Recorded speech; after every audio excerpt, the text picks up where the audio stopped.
power to do so, because these were not obvious circumstances. For the case of Mathira, it was Karatina. It was straightforward. You know, thanks to CCTV cameras, you could tell exactly who it was, and disciplinary action was taken, and then the person arrested and charged. For the one for Kitengela, it needed further investigations by IPOA, and to the best of... Does IPOA have capacity to carry out criminal investigations? Yes, Mr. Speaker. It's actually the only thing they do is the criminal investigation on parts of the police, where police are culpable.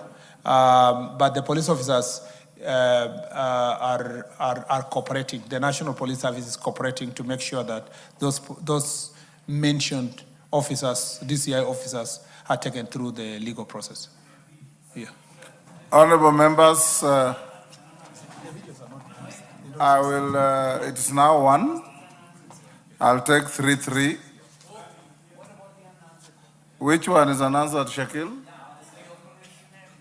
Operationalization of 5 locations and 9 sub-locations that have already been gazetted. The answer. Order Jalango, he was not. But it was answered on Shakil. He said he's finished with the sub-counties, is now cascading downwards. Isn't that what you said? Okay, let's... wow. I'll take 3-3. Scindia 1. Is that Lekuton? Lekuton 2. And Karemba 3. This side, member for Fafi. Ijara, 1. So you are number 4. Magarini 3. 6. I've taken 3, 4, 5, Sunguli 6. Mr. Speaker, I am in the middle here. And I'll give the chairman of security. Mr. Speaker, I am in the middle. Where do I belong? Who? I'll give you Taitumu. Just hold on. Let them ask. Number 1. 1 question each. We are running out of time. Yeah, thank you, I'll also give you Aluke. Just take a seat. Thank you, Honorable Speaker. Mr. Speaker, I'm in the middle. Who is in the middle? Kipchumba. Yes, sir. Yes, I'll give you. You are disadvantaged. You know you are sitting very far from me. You will be number 7. Scindia. Thank you, Honorable Speaker. We have a very bad situation in my county, in Aldai constituency, a ward called Kaptumo Kaboy, a village called Kapso. Honorable Speaker, we have a young gentleman by the name Engineer Nixon who died, who was killed by bandits in Turkana. Honorable Speaker, of course, we empathize and we really went to support the family. But the problem I have, Honorable Speaker, and I would like the Minister for Interior to be able to address this, not for only Nixon Engineer, but for every other person who falls victim to the banditry that is still happening in this country. Honorable Speaker, there is no official communication to the family in regards to exactly what happened. And number 2, there is no proper official update in regards to the investigations into the matters that surrounded his dying. And lastly, Honorable Speaker, can we get a policy way forward from the Cabinet Secretary regarding how the victims of banditry will be treated going forward in regards to the things that they used to do and even in terms of compensation, Honorable Speaker? Number 2.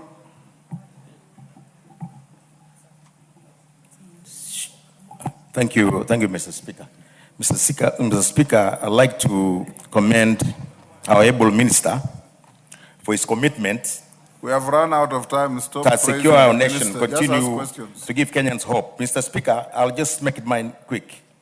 Mr. Speaker, there is a situation in Marsabit County at the moment, specifically in a place called Yale in Kargi Division, Laisamis constituency, that now demands a serious intervention, Mr. Speaker, because of this existing drought. And Mr. Speaker, I'd like the minister to put more emphasis, to put more troops there to help avert a volatile situation that could happen any time. And Mr. Speaker, therefore, I'd like to urge our minister to look into this problem because already we have 1 person shot yesterday. and to at least make sure that each person goes their own boundaries for us to have existing peace in that region. Thank you, Mr. Speaker. Number 3. Thank you, Honorable Speaker. Honorable Speaker, the security situation in Runyenjes constituency is currently very bad, and it has everything to do with the theft of farm produce.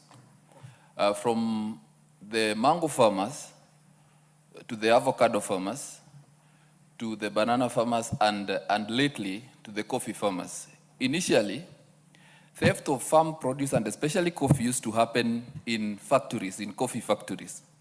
But it is now happening even in the farms, where the thieves are even cutting the stem and harvesting the coffee at the convenience of their homes and other places. So now, farmers in my constituency are seriously discouraged because you plant your mangoes, you plant your other crops, but you are not there to harvest, and you don't benefit from it. So many have left the activity of farming, and the situation is so bad that it is being accelerated by the illicit brew, the availability of illicit brew and cheap liquor in the constituency. And this issue featured prominently in the Jukwaa la Usalama that was led by one CS Murkomen. So I would wish that the CS speaks to this issue because it is so bad and discouraging and has lowered the quality of life of my people in Runyenjes constituency. Please, CS, speak to this issue. Number 4. Thank you, Honorable Speaker. I want to talk about the issue of the Al-Shabaab attack in Hulugo town. Some 3 weeks ago, we lost a teacher and a chief. And the unfortunate part is that the office of the DIG or the Minister of Interior, they just went there without involving the local leaders. That is one concern I have. The other concern, 1 week later, I am not blaming the police officers or DCI or the anti-terror. There's a special team that they came there around midnight, and they collected 2 wazis. One is Sambur Abdullah Olo and Mohammed Kainan. And after a long fight from the local community, they tracked those security guys from Hulugo town out to Garsene, which is over 200 kilometers, running after each other. Then they throwed out of the car Mzee Sambur, who is an old man, 80 years, and until now, Mohammed Kainan is nowhere to be seen. So it's the people of Hulugo town. They are in a panic situation as you speak for the last 1 month, both from the Al-Shabaab attack from that side of the other border, and also from our own security team. So I would like to ask the minister, what is he doing on that? And why is he not involving the local leaders when they are visiting their respective leaders? I want to ask him, is there any area MP maybe from Ijara? Because I was not involved that visit from his office. Thank you. Number 5. Thank you, Mr. Speaker. While we were in Naivasha, residents of plot 575 were subjected to unlawful eviction which was supervised by police officers from Marereni and Gongoni, supported by heavily armed goons. And as I speak, they are still camping there to still erect a fence all around the plot. Despite the fact that the residents obtained a court order to stop the activity, they are still on with the activity of fencing the plot under the surveillance of the goons and the police officers. Bwana CS, I need your urgent intervention into that matter. At the same time, Kazuhoni residents are suffering malicious damage to their properties. Again, under the supervision of police from Gongoni Police Station. Bwana CS, I need your intervention to Point that made, matter. Sunguli. Mr. Speaker, I first want to thank the CS for... I've stopped you from praising the CS. No, I'm not praising. It's just as the basis of my question. Yes. That for the attention they paid to the problems in Angata and Lolgorian. But Mr. Speaker, the problem of insecurity in Lolgorian calls for new attention. Because Lolgorian is a gold area, the minister should consider putting special attention to security in Lolgorian and Masrura. Now, the issue is, you have praised us for putting up police stations. I have put up a police station in Masrura. When you gazetted the new police stations, you did not include Masrura.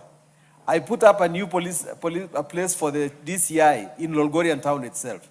You have not populated that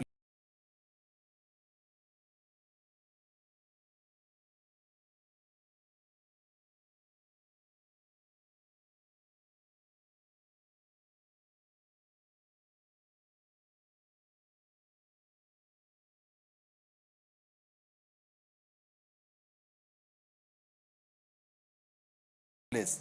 Could the minister... Usalama, one thing that came out very prominently and repeatedly all over the country is the very dire state of our police stations and police posts all over the country. It's the same thing, Honorable Speaker, that we noted as a committee when we were doing rounds.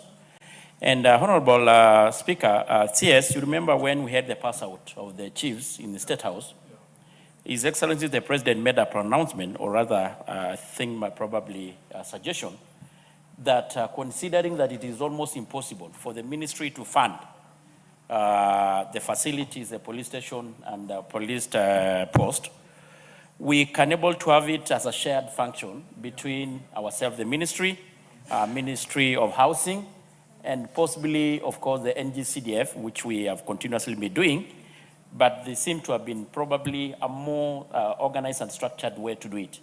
What I want to know, and I speak, I remember I raised it in Ivasha, maybe the CS can apprehend the House, possibly what the President exactly intend was in addressing this big problem that is all over this place. Well, okay. Thank you.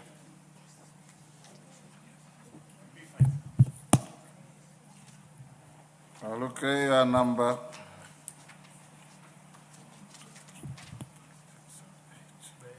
Thank you, Honorable Number Speaker. 9. Waziri, there is a problem in Sirisia, and this problem is about the vehicles. Our vehicles were borrowed to go to Lamu when there was a problem there. 5 years down the line, we've not received them back, and there's a lot of problems in Sirisia because of theft. People are stealing coffee, going to the other neighboring country. People are stealing animals, cows, to go to the neighboring countries. The police are using border. Even the OCPD, the 4 OCSs, because we have 4 police stations. So we are waiting for these vehicles, Waziri, to be replaced. The 3 vehicles that were taken by the Interior Ministry to be brought back. Thirdly, secondly, Honorable Speaker, the problem of Sirisia also is about encroaching. I want the minister to take charge and take action about Jangara division. Jangara is in Bungoma West, Sirisia division, but there is an officer in the office of the president who is corrupt, called Osia. Just gazetted the division and took there the DO, and we have been cool. I've been cooling down my people, Honorable Speaker, but we have reached a point when people will fight. I think the ministry or the CS, you will not blame the people or blame the politicians, because this thing went to the Senate. And the Senate took action, discussed and deliberated about it, and saw that Jangara is in Sirisia, Changara is in Bungoma, not Busia. I want you... Point made. No, Honorable Speaker, give me a minute.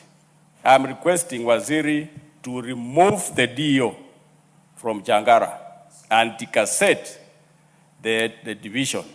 Otherwise, we will not be blamed. Thank you. Murugara?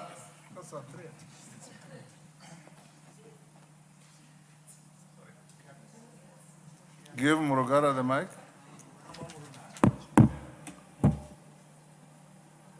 Just Thank you. press and Thank you very much. Thank you, Honorable Speaker. Thank you very much. Honorable CS, you began by commending NGCDF for putting up police stations and posts. But I regret to inform you that I will name 6 of them in the Raka constituency that have been put up by NGCDF, but for the last almost 5 years for each, we do not have any police officers there. What assurance do you give to us that as soon as you pass out the 10,000 recruits in Kiganjo, these police posts and stations will now be fully operationalized and we will have police officers there?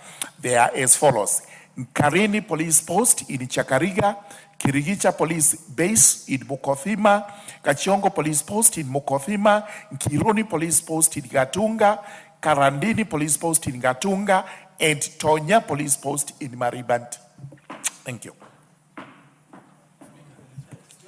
Cape Chumba will be the last. Thank you, Honorable Speaker. My question to the Cabinet Secretary. First of all, we just have to appreciate that police officers risk life and limb in service to this nation, and that when they get injured, we must remember that they should not be a liability. They should be seen as an asset.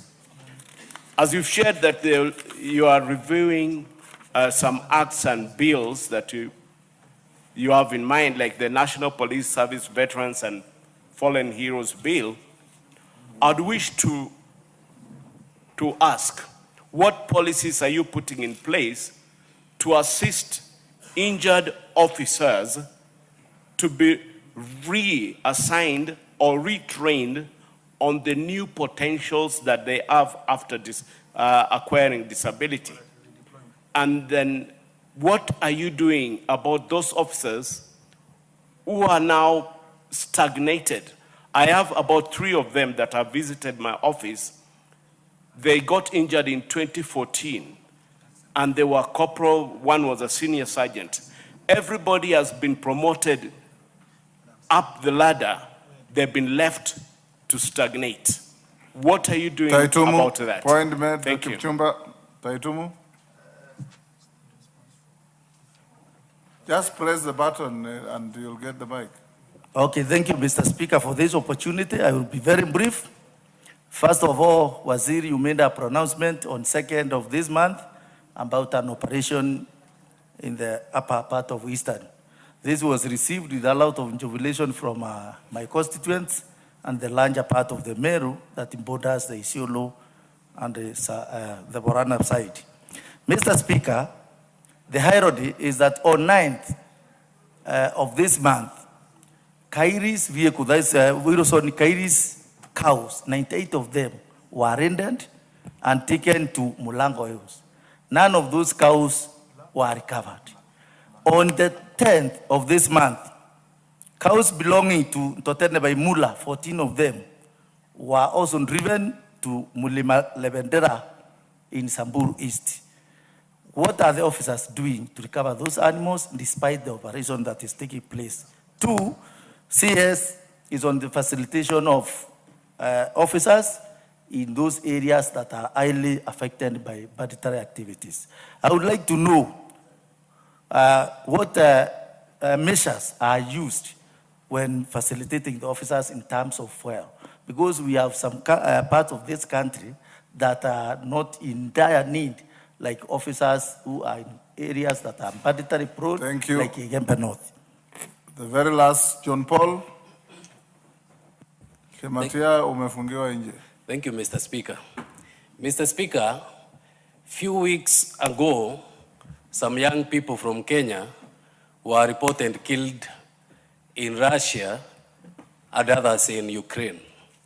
I want to know from the ministry if it is the ministry who are recruiting the young people to go and fight in Russia.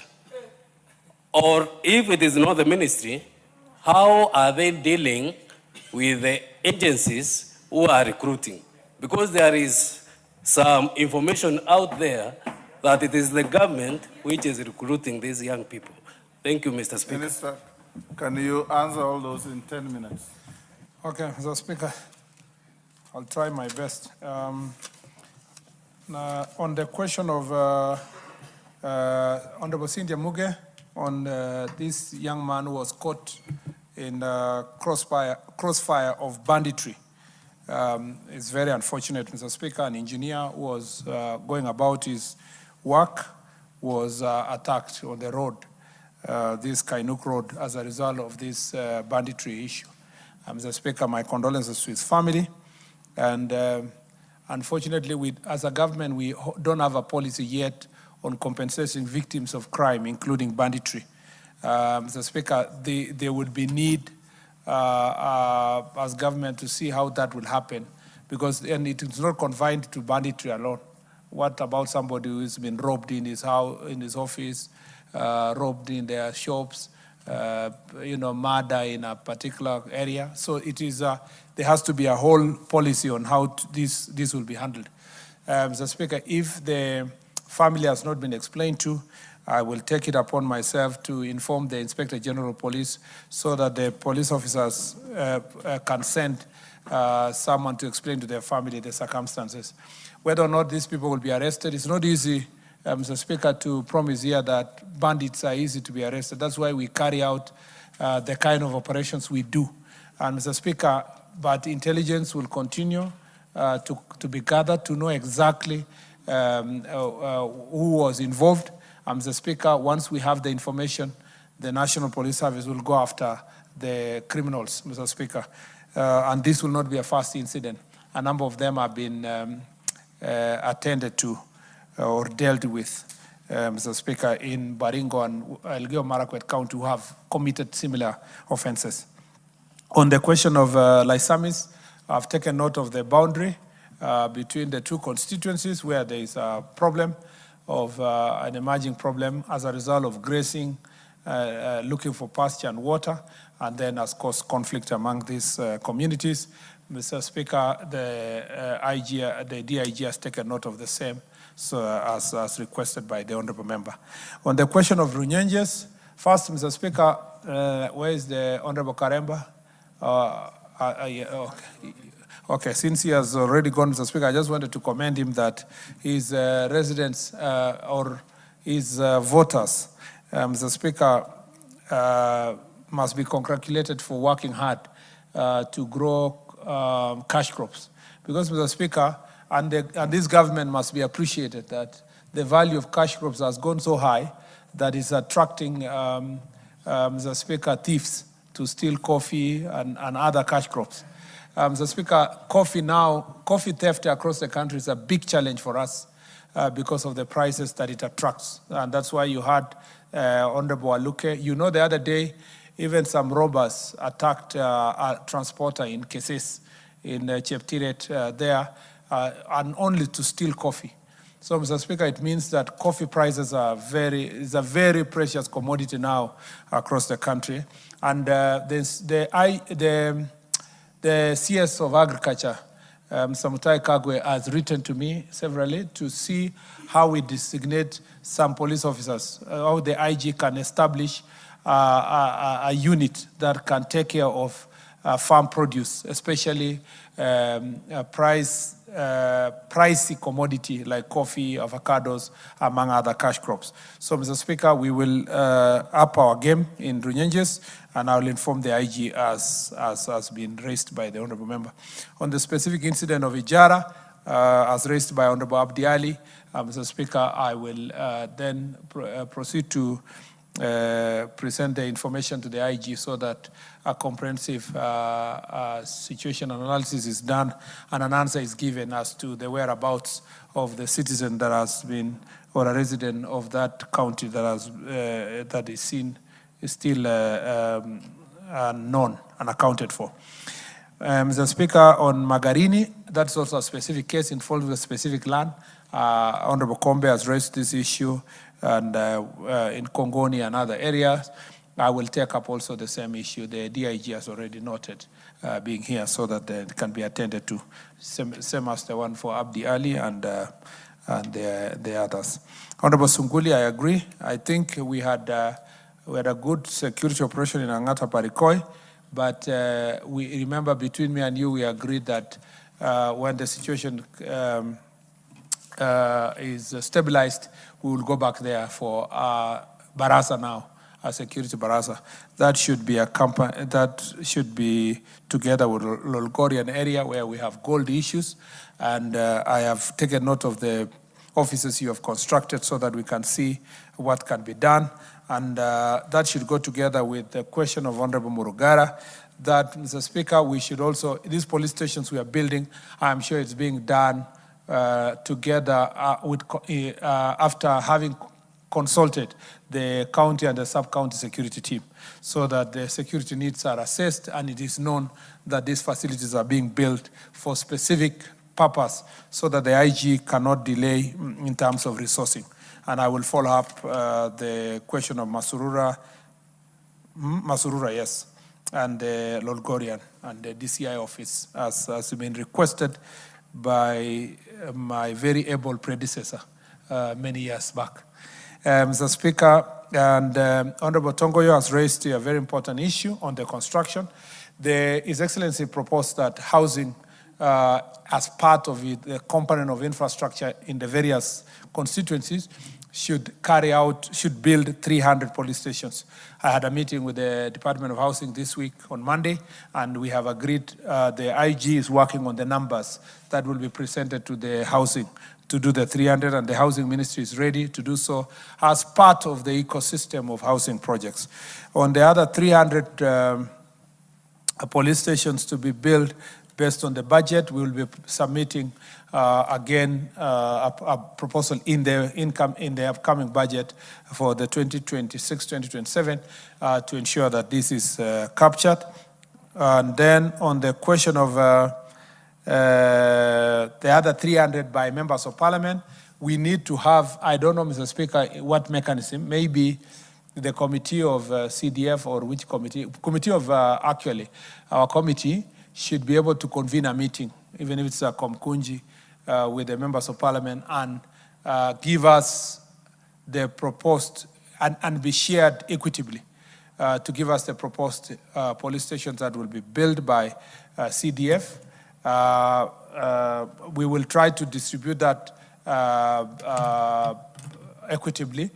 Maybe when we give you from housing 2 police stations, you should also build another 2, so that then there is an incentive. We need to think about a formula of distribution of the same. On the question of vehicles, I think Honorable Aluke was with DIG this week for the vehicles issue, and was assured that in the next 200 we are expecting, as we distribute it equitably across the country, Sirisha will at least benefit from 1. And then the question of Changara division, the Speaker, the officer who was mentioned, Mr. Osia, does not gazette administrative units. It is only the Cabinet Secretary who gazettes administrative units, Mr. Speaker. So we should not take blame to any of government officials who cannot defend themselves here. Mr. Speaker, the best of the knowledge we have at the moment is that Changara is in Busia County. But now that we know there is a dispute, there is also a mechanism of resolving that dispute within the ministry. And Mr. Speaker, I am sure you are not conflicted because you are the Speaker of the entire Republic. Yes. But on this matter, I must promise that, Mr. Speaker, I will then have to convene a meeting between the leaders of Bungoma affected leaders in Bungoma and Busia, and we resolved that issue of boundary. This is not confined to Busia and Bungoma alone. We have similar cases across the country, and we can solve it amicably. I do not wish that, I am very concerned, Mr. Speaker, that Honorable Waluke is speaking in a threatening language, that if something happens, we should know. The Speaker, coming from Honorable Waluke, we take it very seriously, and I request that we do it peacefully. Point of order. What is it, Waluke? Honorable Speaker, you have been a member of parliament for Sirisia. You have been a senator in the Senate, even the Waziri. You know very well that Changara is in Sirisia. So the minister who cassetted, I think he was misinformed. And you, as a former member of parliament for Sirisia, you can give a good direction or advice to the minister. Thank you. Mr. Speaker, this matter, I would not wish that the Speaker be put on the spot, because first, there is no contest. I have already agreed that we can sit down with the leaders to resolve the question of the boundary so that we do not have a problem. So, and it can be done amicably. The thing is that no matter which side the boundary is, the responsibilities of the security team, whether it's an SEC or his team, is to provide law and order. And they do not appropriate any resources, Mr. Speaker, to the extent that you can say that any part will be disadvantaged. If it's in Bungoma, we celebrate that Bungoma is now safe by having a SEC who is there. So the SEC should not be pitted against leaders, one county against the other, because their role anyway, they serve any part of Kenya without consideration of their political boundaries. Let me not lock out Jematia. Jematia. Let me see no other hand. It's only Jematia I'm giving. Thank you so much, Mr. Speaker. I also want to rise and thank the Minister for the good work. Mr. Speaker, we have a problem in my county, Baringo, where most of the NPRs who are recruited during the harsh times of banditry, they are doing a very good job, but they have a problem on their stipend. They are supposed to be paid some stipend by government at least every month, but most of them have reported that they have not been getting these monies, and it can take them up to 5 months, and they receive very little, according to what they had agreed on. Thank you so much, Mr. Speaker. Minister, you have... And their uniforms also. They don't have uniforms. Sometimes they go use Tata clothes. Thank you. Respond to Kipchumba's and John issue Paul's, yeah. and John Paul. And Itum. Mr. Speaker, let me start with so that I don't forget the NPR one. We are in the process now of digitizing the payment of NPR. And that will help us weed out the ghosty NPRs, because we believe of the 7,000, there are a number of ghost ones. And I think once we do that exercise and so that they can get their payment digitally, then we'll be able to sort. We remember that also we have a problem of command and control. So we've been working hard to make sure that NPRs are reporting to the OCS, so for accountability, or attached to our security camp where security operations are ongoing. And I agree with her that because the payments usually is done after 3 months.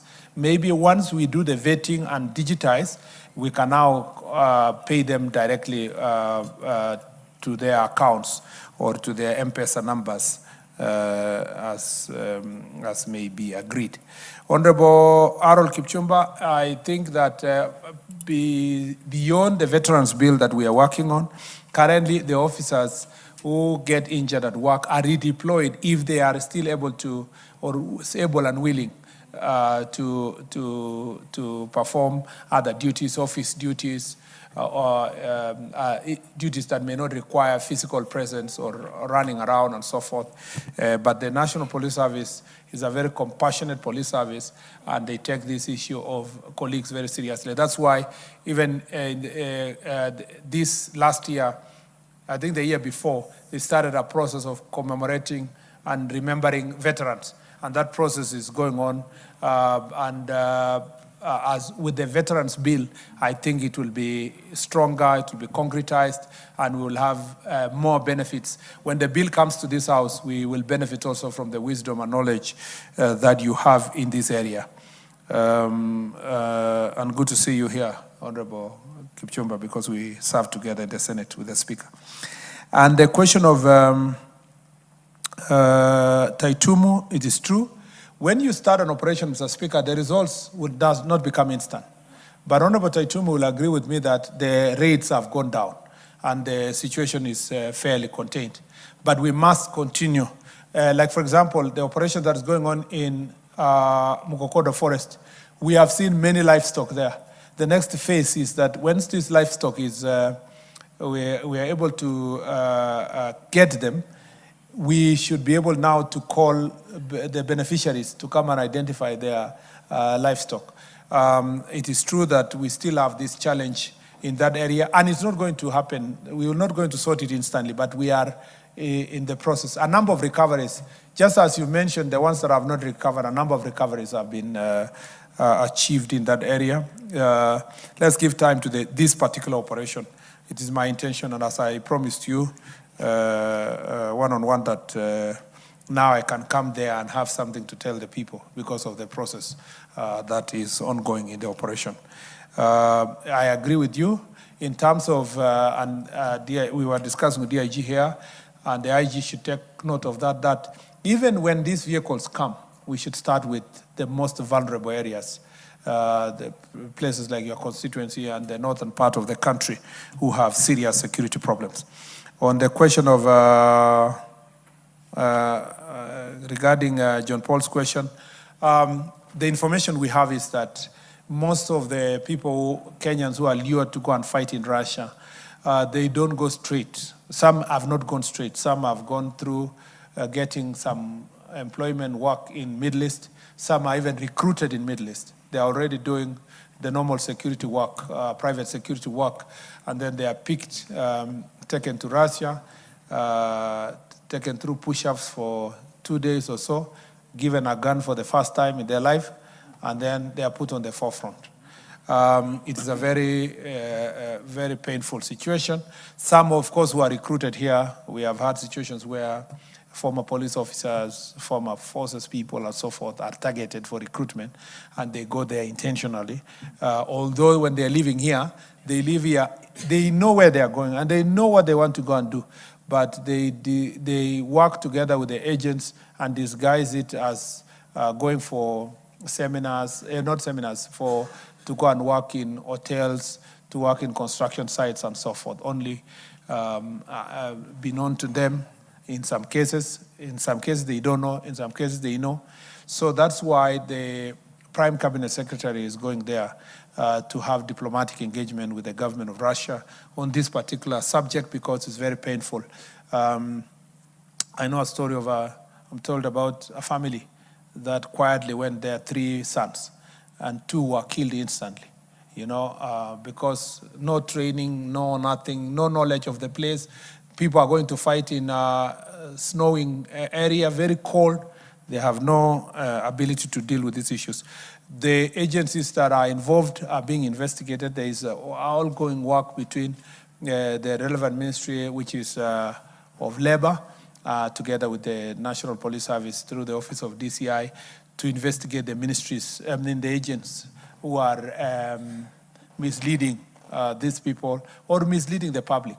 Even if they are colluding with the affected people, they are misleading the public as to the work opportunities for these young people.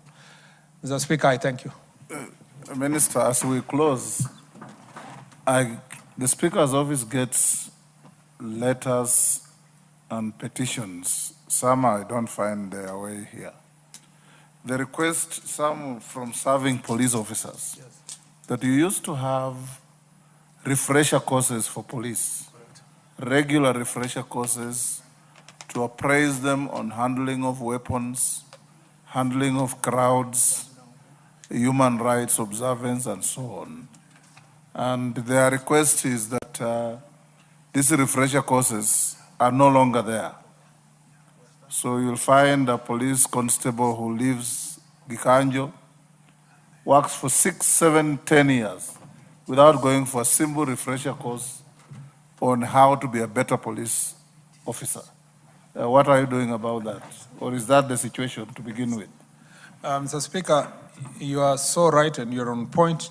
This was raised also throughout the Jukwaa la Usalama. It's captured in our report.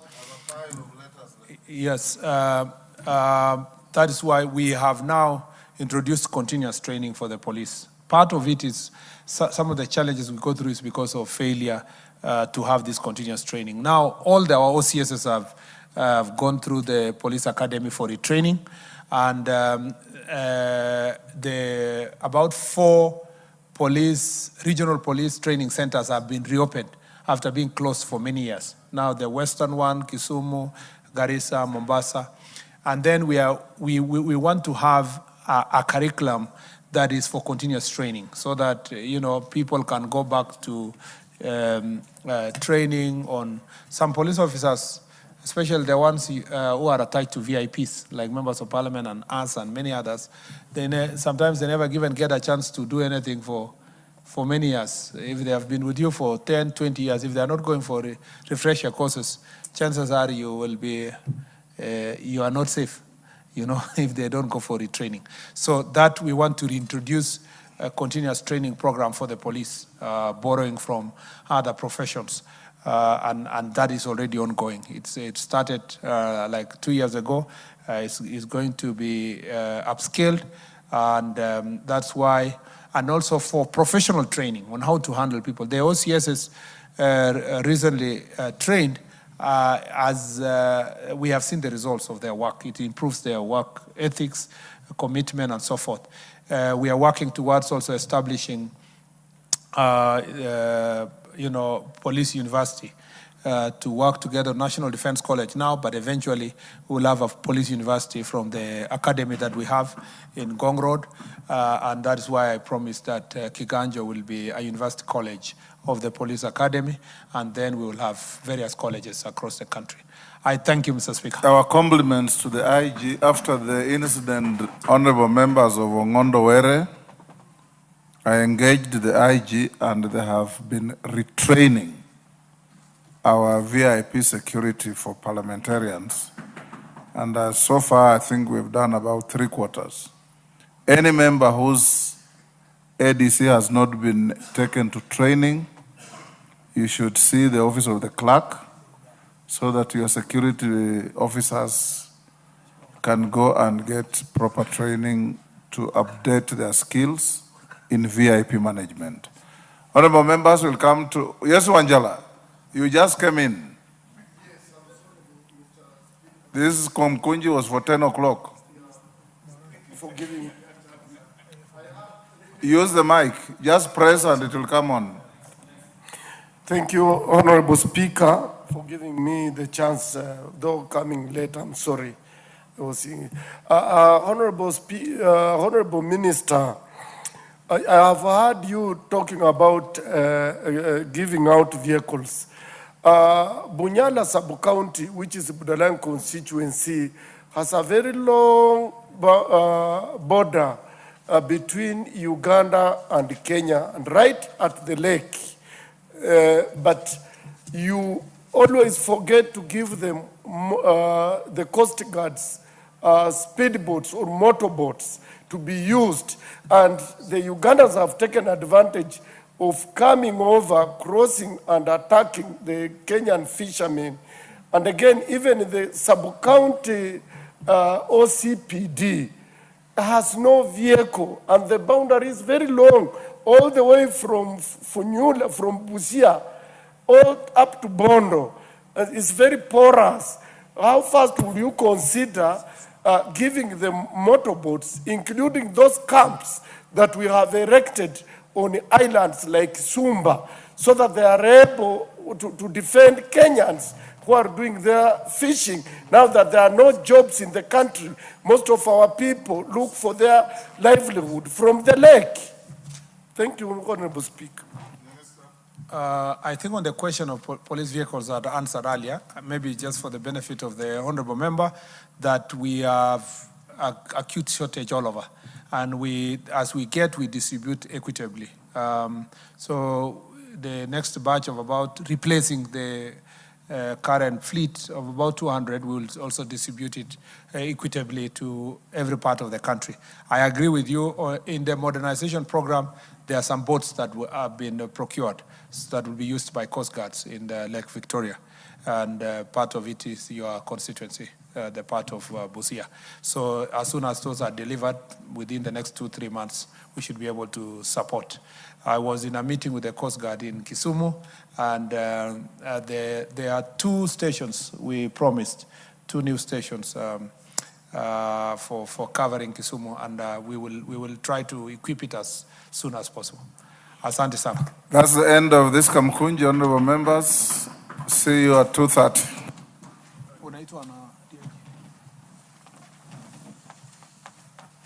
So you can sort that issue.